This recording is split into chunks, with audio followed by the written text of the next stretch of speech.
On our blog at cnnstudentnews.com, about 80% of you are saying there should be a law against texting while driving. We've got another story we'd love to hear your opinions about. That's coming up later in today's edition of CNN Student News. First up, though, rescue workers are searching for victims who might have been trapped by an earthquake that struck Indonesia on Wednesday. The 7.0 magnitude quake killed dozens of people. It left hundreds of others injured. And this is in the same part of the world where a massive quake claimed more than 200,000 lives back in 2004. In California, the station fire has driven thousands of residents out of their homes. Imagine a football field. Now imagine 140,000 of them. That is how big this blaze is. Fire officials said it was about 22% contained yesterday afternoon.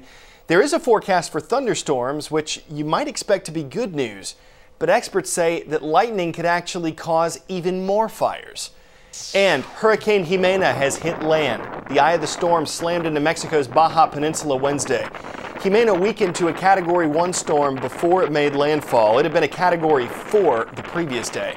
Authorities say that as this hurricane moves up the peninsula, it could cause dangerous flooding along the coastline.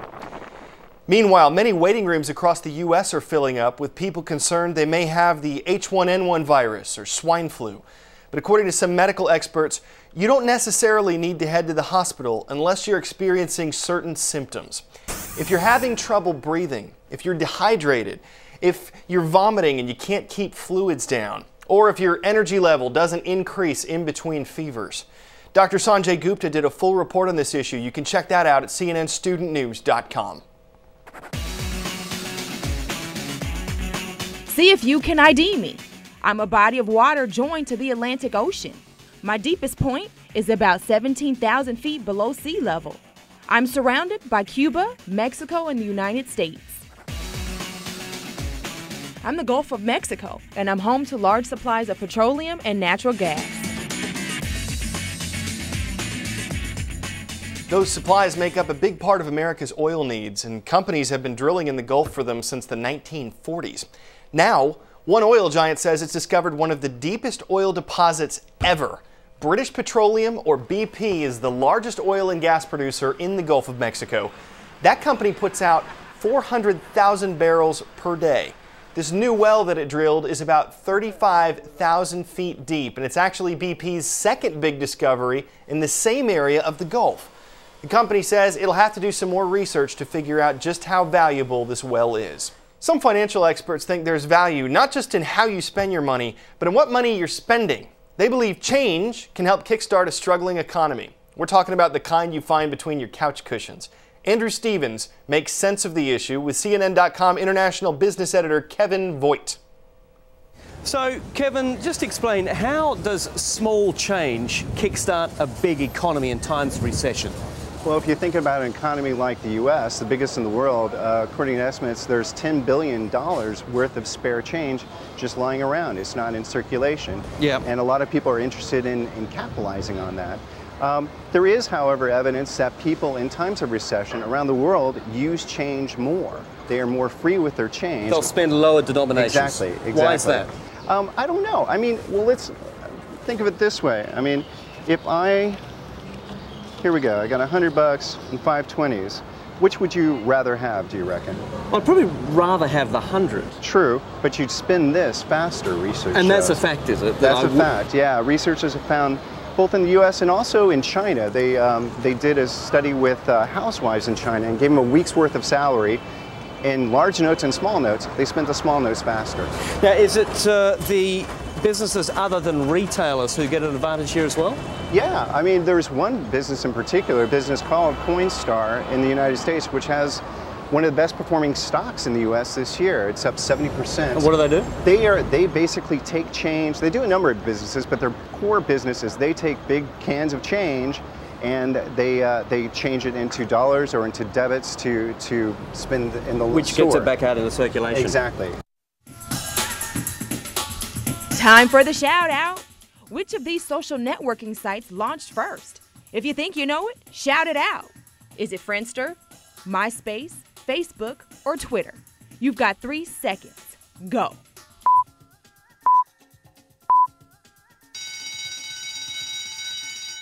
Of these sites, Friendster was the first on the scene. It launched in 2002. That's your answer, and that's your shout out.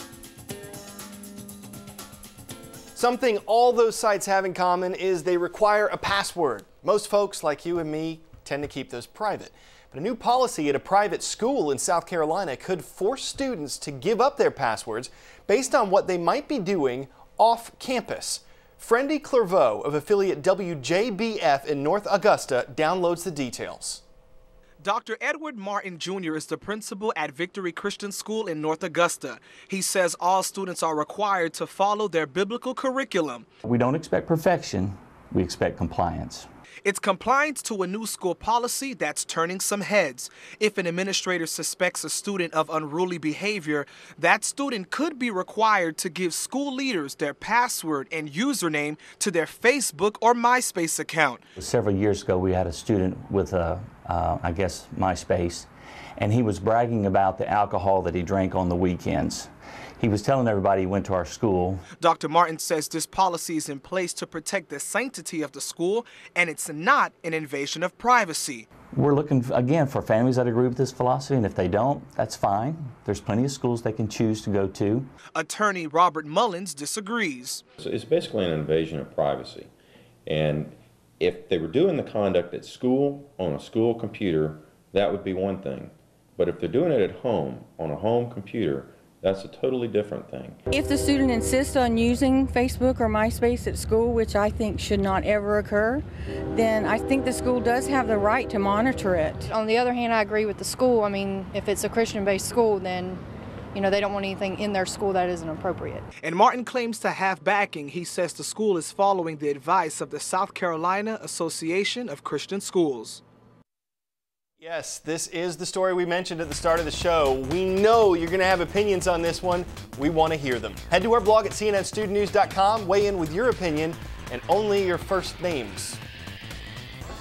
Well, before we go, we're heading to the drag strip. But it's not just muscle cars tearing up this track. Electric cars are making some noise. Or not.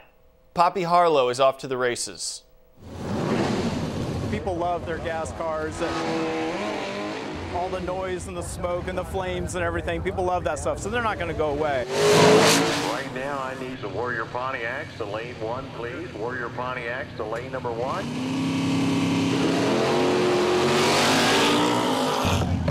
I think the electrics are here to stay as well. Instead of putting gas in here, you put a plug it right in here. That's right. I mean, that used to be the gas tank. That used to be the gas tank. What got you hooked on electric cars? The fact that my kids are going to have to inherit the world we live in, and I wanted to make it a better place for them. And so we needed a change. This is the brains, and this is the brawn. We think of Porsche, we think of expensive. All in, what'd you buy the car for, and how much money did you put into it? I paid $2,500 for the car. I've put less than $10,000 into the project altogether. And less than $10,000. Less than $10,000. But then there are some pretty impressive new electric cars made by Tesla. The pickup in this thing is amazing. They're very expensive. They're about $100,000. Nobody really came out and said, let's do a really high-end sports car and make it electric before the Tesla guys. And who thought, even a few years ago, you'd be drag racing here in the middle of Maryland in an electric car? I mean, we're used to these kind of drag racers right over here. What's about to happen is two electric cars are going to drag race against one another right here. The difference between them and all the other cars here, it's absolutely silent. Take a look. I'm not kidding when I say you can even hear crickets right now. It's quiet as crickets, but as slow as molasses. At least that's what it looked like to me. I don't know. What do you think? We'll meet you back at the starting gate tomorrow. For CNN Student News, I'm Carl Azuz.